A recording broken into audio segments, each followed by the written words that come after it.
Hello friends, welcome to our channel Aakib kitchen. இதுவரை நம்ம சேனலை சப்ஸ்கிரைப் பண்ணாங்க, சப்ஸ்கிரைப் பண்ணிங்க. மறக்காமல் பெல் பட்டனை ப்ரெஸ் பண்ணிக்கோங்க. நம்ம சேனலோட அப்டேட்ஸ் கண்டினியூஸாக கிடைக்கும். இன்றைக்கி நம்ம சேனலில் ஒரு புதுவிதமான உணவு தான் பார்க்க போகிறோம். இது பார்த்திங்கன்னா பனம்பழம்னு சொல்லுவோம், பாம் ஃப்ரூட்டு இங்கிலீஷில். எங்கள் ஊரை சுற்றி நிறைய பனைமரங்கள் இருக்குது. ஸோ அதனால் பனைமரங்கள் எளிதாக கிடைக்கும், ஃப்ரீயாகவே கிடைக்கும். ஸோ அந்த பனைமரத்தை தான் எடுத்து எப்படி செய்கிறது, எப்படி சாப்பிட்றதுன்னு பார்க்க போகிறோம். பனம்பழத்தை எடுத்து அந்த மூடியை ரிமூவ் பண்ணிவிட்டு, மேலே ஒரு கேப் இருக்கும், அதை ரிமூவ் பண்ணிவிட்டு இந்த வீடியோவில் பார்க்குற மாதிரி கட் பண்ணி எடுத்துக்க வேண்டியது தான். பார்த்திங்கன்னா தெரியும், ஒரு கொலையாக வரும் கட் பண்ணுறது. நீட்டாக தண்ணியில் போட்டு கழுவிட்டு எடுத்துக்கிட்டிங்கன்னா போதும். வீடியோ நல்லா பாருங்கள், தெளிவாக பாருங்கள் எப்படி கட் பண்ணுறது. ஒரு பனம்பழத்தில் 3 கொட்டை இருக்கும். ஸோ மூணு பாதமாக பிரிச்சிடலாம். அதை ஈஸியாக வெட்டையிலேயே ஃப்ரீயாக வந்துடும். ஏன்னா பனம்பழங்கிறது பழுத்து நல்லா சாஃப்டாக இருக்கும். ஸோ அப்போ பிரிக்கிறதுக்கு ஈஸியாக இருக்கும். எப்போவுமே பனம்பழம் அவிக்கும் போது நல்லா பழுத்த பழத்தை அவிக்காமல் கொஞ்சம் கல் மாதிரி இருக்க பழத்தை எடுத்து சமைச்சிங்கன்னா ரொம்ப நல்லாயிருக்கும், டேஸ்ட்டாகவும் இருக்கும். ஏன்னா ஏற்கனவே பழுத்த பழத்தை பார்த்தீங்கன்னா ரொம்ப தண்ணி மாதிரி ஆயிரும். ஸோ ஓவர் ஜூஸியாக இருக்கும். ஸோ அதனால் கொஞ்சம் காவட்டாக இருக்க பழத்தை எடுத்திங்கனால ரொம்ப நல்லாயிருக்கும். இந்த வெட்டுற பழத்தை பார்த்தீங்கனால கொஞ்சம் நல்லா காவட்டாக பார்த்தீங்கன்னா தெரியும். இந்த பழம் போதுமானது நம்ம பழம் இருக்கிறதுக்கு. இந்த மாதிரி வெட்டி பண்ண பொதுவாகவே பார்த்திங்கன்னா பனைமரத்தில் எல்லா பாகங்களுமே பயன்படக்கூடியதாக தான் இருக்கும். உதாரணத்துக்கு பார்த்திங்கன்னா பனை ஓலை, அதையும் யூஸ் பண்ணிக்கலாம். அதில் அந்த காலத்தில் கூழ் குடிக்கிறதுக்கு, கோயில் திருவிழாங்களில் கூழ் குடிக்கலாம் அதை யூஸ் பண்ணிக்குவாங்க. அதை ஒரு தட்டு மாதிரி செஞ்சு யூஸ் பண்ணிடுவாங்க. ப்ளஸ் பனை மட்டை வேலி அடைக்கிறதுக்கு யூஸ் பண்ணுவாங்க. அதில் உள்ள பன்னாடை அப்படிம்பாங்க மட்டைகள், அதை அடுப்பெறிகிறதுக்கு யூஸ் பண்ணிக்குவோம். நம்ம அதோட குருத்துகள் யூஸ் பண்ணுவோம். ஒரு பொட்டி தட்டுகள் பனை ஓலையில் செஞ்சு இது பண்ணுவோம். முன்னாடியெல்லாம் பார்சலுக்கு கொடுக்குறதெல்லாம் பனை ஓலையில் தான் செஞ்சு கொடுப்பாங்க. இப்போ கூட நீங்கள் பார்க்கலாம், கருப்பட்டி வாங்கினீங்கன்னா, கருப்பட்டி வெல்லம் வாங்கினீங்கன்னா அந்த பனை ஓலை பெட்டியில் தான் வச்சு தருவாங்க. அது மட்டும் இல்லாமல் பனை மரத்துலேருந்து வர நொங்கு காயை நொங்குன்னு சொல்லுவோம். அதுவும் கோடை காலத்தில் ரொம்ப சிறந்த ஒரு குளிர்ச்சியான பொருள். அது சாப்பிட்றதுக்கு ரொம்ப டேஸ்ட்டாக இருக்கும். நொங்கும் முடிஞ்சு அடுத்து பனம்பழம் வரும். பனம்பழமும் நம்ம இந்த மாதிரி அவிச்சு, நம்ம வீடியோவில் காட்டுற மாதிரி அவிச்சும் சாப்பிட்லாம், சுட்டும் சாப்பிட்லாம். ரெண்டுமே ரொம்ப சிறந்த வகையில் இருக்கும். ப்ளஸ் அந்த பனம்பழம் சாப்பிட்டுட்டு நம்ம போடுற கொட்டை இருக்குது பார்த்திங்களா, அது கூட முளைச்சி கிழங்கு வடிவில் வரும். நமக்கு குச்சி கிழம்பும் அப்படிமோ. பஸ் ஸ்டாண்ட்லாம் பார்த்துருப்பீங்க, அங்கேயே சேல்ஸ் பண்ணிக்கிட்டு இருப்பாங்க. எல்லா ஊர்கள்லேயுமே சேல்ஸ் பண்ணுவாங்க, கட்டு 20 ரூபா 30 ரூபான்னு. ஸோ பனைமரத்துலேருந்து எந்த ஒரு பொருளுமே வேஸ்ட் ஆகுறதில்ல. அது இல்லாமல் முக்கியமாக பார்த்திங்கன்னா பனை மரம்.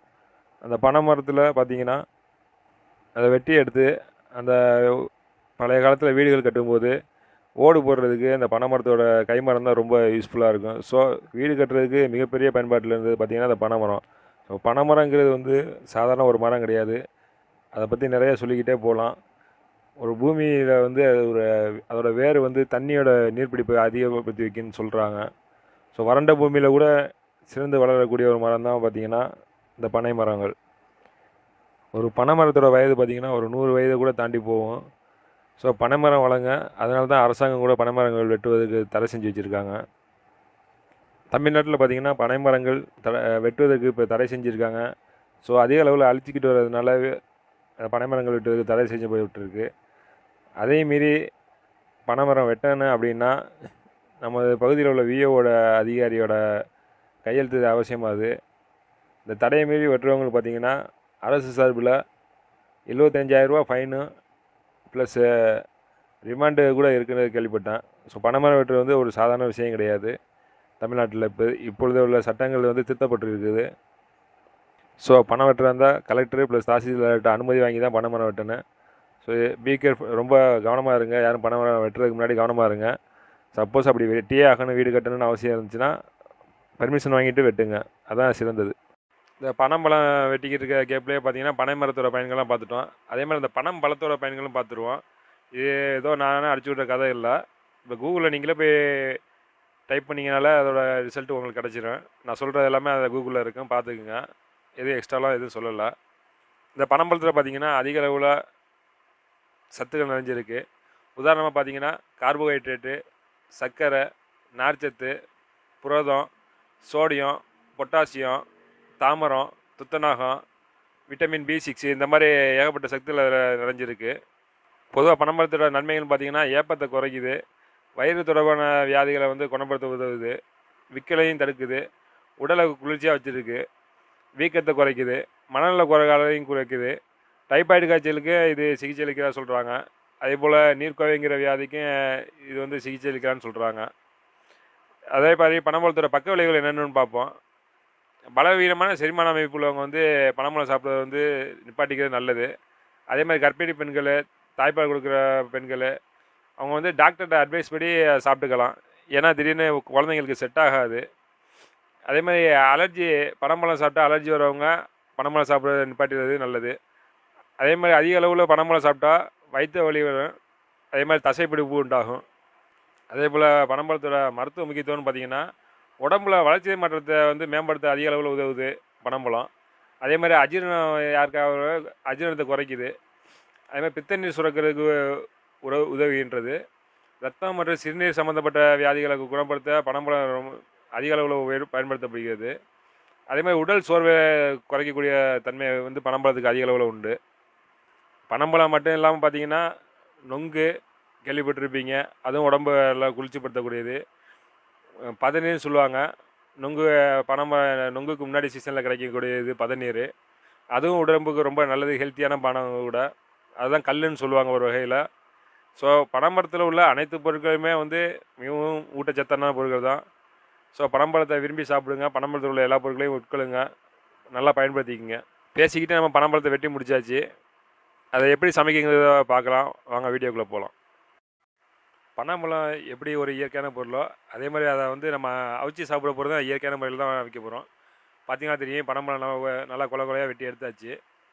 இந்த மாதிரி ஒரு சின்ன பாத்திரம் எடுத்துக்க வேண்டியது, எவ்வளோ தேவைப்படுதோ அதே மாதிரி ஒரு பாத்திரத்தை எடுத்துக்க வேண்டியது. நம்ம பனைமரத்தை போட்டு நமக்கு வந்து தண்ணி வந்து பார்த்திங்கன்னா ஓரளவு ஒரு அரை செம்பு தண்ணி ஊற்றிட்டிங்கன்னா போதும். அரை செம்புனா காசெம்பு ஊற்றினா கூட போதும் தான் தண்ணி, ஏன்னா இதுலேருந்து சாறு நிறைய வரும். பனைமரத்தை இப்போ நம்ம பாத்திரத்தை வச்சிட்டோம். ஏற்கனவே சொன்ன மாதிரி தான் பனைமரத்தில் உள்ள சில்லாடை வச்சு தான் நம்ம அடுப்பு பற்ற வைக்க போகிறோம். ஸோ பனைமரத்தில் உள்ள எல்லாமே யூஸ் ஆகுங்கிறது நீங்கள் பார்த்தீங்கன்னா பயன்பாட்டில் தெரியும் உங்களுக்கு. கிராமத்தில் உள்ளவங்க அதிகமாக யூஸ் பண்ணுவாங்க இதை. பனைமர சில்லாடை பார்த்தீங்கன்னா சீக்கிரம் நெருப்பு பற்றிக்க, நம்ம மண்ணெண்ணெய் எதுவும் ஊற்ற வேண்டியதில்லை அந்த அடுப்பு பற்ற வைக்கிறதுக்கு. எப்படி பற்றிக்கிது பார்த்தீங்கன்னா உங்களுக்கே தெரியும். ஸோ இது நெருப்பு நல்லா பிடிச்ச உடனே நம்ம குச்சி வச்சு அடிக்கிட்டோம்னா அந்த அடுப்பு எரிக்க ஈஸியாக இருக்கும். அதுவும் பனைமரத்தில் உள்ள ஓலை தான் வைக்கிறோம் நம்ம அடுத்து நெக்ஸ்ட்டு. ஸோ பனைமரத்தில் எல்லாமே விறகு மாதிரி அடுப்பெரிக்கவும் பயன்படுது, நம்ம உணவு பழக்கத்துக்கும் பயன்படுது, வீடு கட்டவும் பயன்படுது பனைமரங்கள்.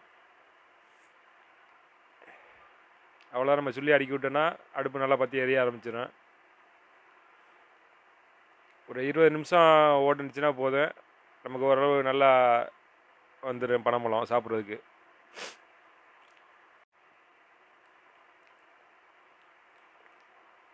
அடுப்பு எவ்வளோ வேகமாக எரியுதோ அந்த அளவுக்கு சூடு இங்கே கிடைக்கும். இப்போ கேஸ் ஸ்டவ்வில் இருக்கிறவங்களுக்கு பிரச்சனை இல்லை, ஒரே அளவு வச்சுட்டு போயிடலாம் அடுப்பு. இந்த அடுப்பு நம்ம கொஞ்சம் பார்த்து தான் எரிக்கணும். குச்சி அடுக்கி வச்சாச்சு. ஏற்கனவே சொன்ன மாதிரி தான் பனைமரத்தில் லைட்டாக கொஞ்சம் தண்ணி பார்த்துக்கங்க எவ்வளோ ஊற்றுறோன்னு. ஒரு செம்பு அரை செம்பு ஊற்றினாலும் போதும். ஏன்னா ஓவர் லிக்விடாக இருந்தாலும் அந்த சாறு நிறையா இருக்குது, அதை குடிச்சிட்டோம்னா நமக்கு வயிற்றுக்கு செட் ஆகாது. அதனால தான் நம்ம கொஞ்சம் தண்ணி கம்மியாக ஊற்றிக்கங்கன்னு சொல்கிறது. நிறையா இருந்தால் சாறு நிறையா கிடைக்கும் நமக்கு, அதை குடிக்க தோணும். ஏன்னா தேன் மாதிரி இருக்கும், அதை சுவையை பார்த்திங்கன்னா தேன் மாதிரி இருக்கும் அந்த சாறு. அது மட்டும் இல்லாமல் அந்த பனைமரத்துக்கு எதுக்கு தண்ணி ஊற்றுறோன்னா சட்டிலையும் அடி பிடிக்காமல் இருக்கும். வெறும் பனைமரத்தை மட்டும் வச்சு அடுப்பு வைக்கும்போது சட்டி அடி பிடிச்சிடும். ஸோ கொஞ்சம் தண்ணி இருக்கும்போது அது அடி பிடிக்காது, கருகி போகாமல் இருக்கும். ஸோ டேஸ்ட்டு நமக்கு நல்ல டேஸ்ட்டாக இருக்கும். இப்போ நம்ம அடுப்பில் வச்சு ஒரு 15 மினிட்ஸ் இருக்கும். பார்த்தீங்கன்னாலும் தெரியும், நல்லா பொங்கி வருது தண்ணி. இப்போ உங்கள் கலர் மாறி இருக்கும், பனைமரத்தோட கலர் மாறி இருக்கும், பார்த்தீங்கன்னாலும் தெரியும். இப்படியே அந்த இப்போ தண்ணி ஊற்றின தண்ணி ஃபுல்லாக பார்த்தீங்கன்னா நல்லா ஜூஸியாக வந்து நிற்கும். அப்படியே நல்லா கொஞ்சம் திக்காக வந்தால் நல்லா பனைமரம் அவிஞ்சிருக்கும். பனைமரம் அவிச்சு எடுத்தாச்சு. பனைமரத்தை எப்போவுமே நைட் நேரத்தில், இரவு நேரத்தில் சாப்பிடாதீங்க, காலை இல்லாட்டி ஈவினிங் டயத்தில் சாப்பிட்றது நல்லது. அதுதான் உடலுக்கு செரிமானமும் ஈஸியாக இருக்கும். பனைமரத்தை ஃபுல்லாக அவிச்சு எடுத்துட்டோம். ஸோ பனைமரத்தை அவிச்சு எடுத்தால் மட்டும் பத்தாது, அது மேலே உள்ள தோலை நீக்கிறது நல்லது. சாப்பிடும்போது நமக்கு ஈஸியாக இருக்கும். பிரித்து அந்த பனைமரத்தண்டு இருக்கையில் கொஞ்சம் நார் சத்து நிறைந்த பொருள்னால கொஞ்சம் இழுக்கிறது சிரமமாக இருக்கும். ஸோ அது மாதிரி இந்த மாதிரி சின்ன சின்னதாக பிச்சு வச்சுட்டோம்னா நம்ம சாப்பிட்றதுக்கு ரொம்ப ஈஸியாக இருக்கும். பழங்களை கட் பண்ணி வச்சு சாப்பிட்ற மாதிரி ஈஸியான ஒரு வேலையாக இருக்கும். கடலை நம்ம சாப்பிட்றோம்ல அந்த மாதிரி உடச்சக்கரை சாப்பிட்றதுக்கு ரொம்ப ஈஸியாக இருக்கும். பனைமரத்தை உடச்சி எடுத்தால் அந்த பெருசாக பார்த்தீங்கன்னா தெரியும் உங்களுக்கு. நாரெல்லாம் பிரித்து எடுத்தாச்சு. பனைமரம் பிரித்து எடுத்துட்டு நல்லா நமக்கு தேவைப்படுற அளவுக்கு சின்ன சின்ன பீஸ் மாதிரி நம்ம சுருட்டி வச்சாச்சு. ஸோ எடுத்து சாப்பிட்றதுக்கு எவ்வளோ ஈஸியாக இருக்குன்னு பாருங்கள். தம்பி சாப்பிட்றாப்புல அப்படியே நல்லா சாப்பிட்றாப்புலன்னு பாருங்கள். சின்ன குழந்தைகள் குடிக்க வேணால் ஒரு 7 வயசுக்கு மேலே உள்ளவங்க சாப்பிட்றது ரொம்ப நல்லது. Thank you friends. நம்ம சேனல் சப்ஸ்கிரைப் பண்ணிக்க மறக்காமல்.